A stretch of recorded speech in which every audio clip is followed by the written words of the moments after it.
Hi hello friends, എല്ലാ കൂട്ടുകാർക്കും പുതിയൊരു റിവ്യൂയിലേക്ക് സ്വാഗതം. അപ്പൊ ഇനി വരാൻ പോകുന്ന ഒരു നല്ല അടിപൊളി ഭാഗമായിട്ട് പറയാൻ പോണത്, അങ്ങനെ നമ്മുടെ ഇന്നത്തെ എപ്പിസോഡിൽ മീനാക്ഷിയും അതുപോലെ തന്നെ മീനാക്ഷിയെ കൂടി കൊച്ചിയിലേക്ക് പോയിരിക്കുകയാണ്. അവിടെ പോയിട്ട് ആകാശം കൂടി കൊച്ചിയിൽ പോയിട്ട് നല്ല ഹണിമൂൺ പോലെ അടിച്ചു പൊളിക്കായിട്ട് അവരവിടെ ആരുടെയും ശല്യമൊന്നും ഇല്ലല്ലോ.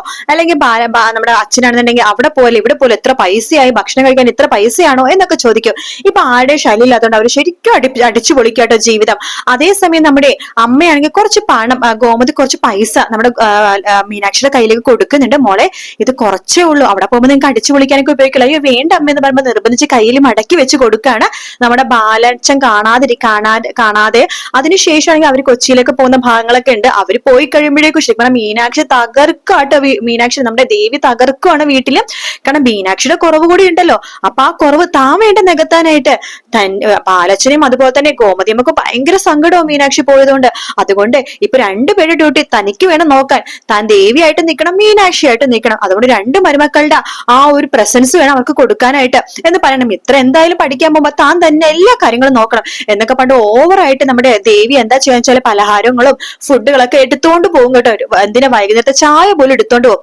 അത് കാണുമ്പോ ഗോമതി പറയുന്നുണ്ട്, ദേവി ഇങ്ങനെ കൊടുക്കേണ്ട കാര്യമൊന്നുമില്ല, അവര് ചായ തൊട്ടടുത്തുനിന്നൊരു കടയിൽ നിന്ന് കുടിക്കുന്നുണ്ട്, അത് മതി എന്ന് പറയുമ്പോഴേക്കും അയ്യോ അമ്മേ, അവിടെ 12 രൂപ ചായക്ക്, എന്തിനാ 12 രൂപക്ക് ചായ കൊടുക്കണ? ഒരു ഗ്ലാസ് ചായക്ക് 12 രൂപ, അവര് 4 പേര് കുടിക്കുകയാണെങ്കിൽ എത്ര രൂപയാവും? ഒരു പാക്കറ്റ് പാലിന് 25 രൂപയുള്ളൂ. അപ്പൊ നമ്മൾ വീട്ടിലും ചായ ഉണ്ടാക്കി കൊടുക്കണല്ലേ നല്ലത് എന്നൊക്കെ പറഞ്ഞിട്ട് ഗോമതിനെ ഉപദേശിക്കാട്ടോ.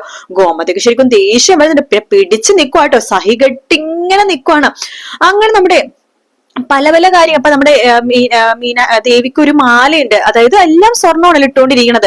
അതായത് ഒരുപാട് സ്വർണ്ണമുണ്ട്, അതുകൊണ്ട് ലോക്കറിൽ കൊണ്ടുപോയി വെക്കണം. അതുകൊണ്ട് ഗോമതിയുടെ കയ്യിൽ പോലും കൊടുത്തിട്ടില്ല ആ സ്വർണ്ണം, ഇങ്ങനെ ഉരച്ചു നോക്കോ എന്ന് പേടിച്ചിട്ട്. അതുകൊണ്ട് തന്നെ ആ കൂട്ടത്തിൽ ഒരെണ്ണം മാത്രം ഡയമണ്ടിന്റെ ചെറിയൊരു ചെയിൻ ഉണ്ട് കേട്ടോ. അത് മാത്രമേ ഡയമണ്ടിന്റെ ചെയിൻ ഉള്ളൂ.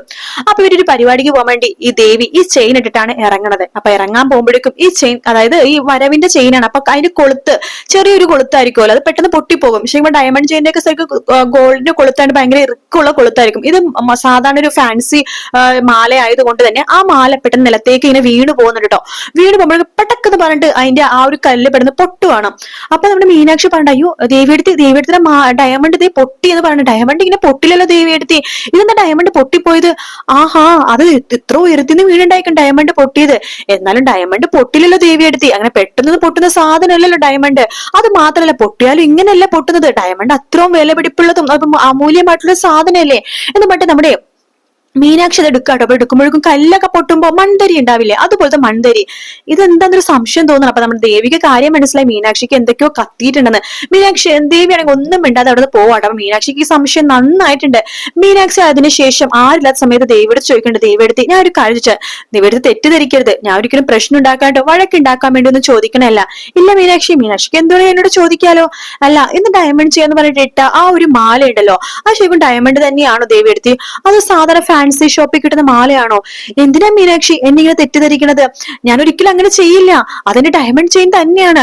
അല്ല ദേവിയെടുത്തി, കണ്ടപ്പോ എനിക്ക് എന്തോ ഒരു ഇതുപോലെ തന്നെ, അത് പിടിക്കുമ്പോ ഞാൻ ഒരുപാട് അങ്ങനത്തെ ഫാൻസി മാലകളൊക്കെ ഇടുന്നത് കൊണ്ടിട്ടായിരിക്കും എനിക്കെന്ത് കണ്ടപ്പോ എന്തോ ഒരു പന്തികേട്ട് തോന്നി. നിനക്ക് എന്താ അത്ര വിശ്വാസമില്ല, വാ ഞാൻ കാണിച്ചുതരാം എന്ന് പറഞ്ഞ് വിളിക്കുകയാണ്. ആ ശരി ഞാൻ വരാം എന്ന് പറഞ്ഞ് മീനാക്ഷി വരുമ്പോ, അയ്യോ അപ്പൊ നിനക്ക് അത്രയും വിശ്വാസമില്ലല്ലേ? ശരി മീനാക്ഷി, എനിക്ക് സന്തോഷമായി മീനാക്ഷി എന്നൊക്കെ പറഞ്ഞിട്ട് കരഞ്ഞിട്ട് പോവാട്ടോ. ശരിക്കും പറഞ്ഞാൽ മീനാക്ഷിക്ക് അപ്പൊ തന്നെ മനസ്സിലായി ഇതിൽ ഭയങ്കര കള്ളത്തരം ഉണ്ടെന്ന്. നല്ല അടിപൊളിയായിട്ടുള്ള കോമഡിയും അതുപോലെ തന്നെ കുറച്ച് ട്രാജഡി ആയിട്ടുള്ള ഒരു സീനാട്ടോ അത് തമിഴില്. വീഡിയോ ഇഷ്ടപ്പെടുകയാണെങ്കിൽ ലൈക്ക് ചെയ്യാനും സബ്സ്ക്രൈബ് ചെയ്യാനും കമന്റ് ചെയ്യാനും മറക്കല്ലേ. മറ്റൊരു വീഡിയോ ആയിട്ട് വീണ്ടും കാണാം. Take care, bye bye.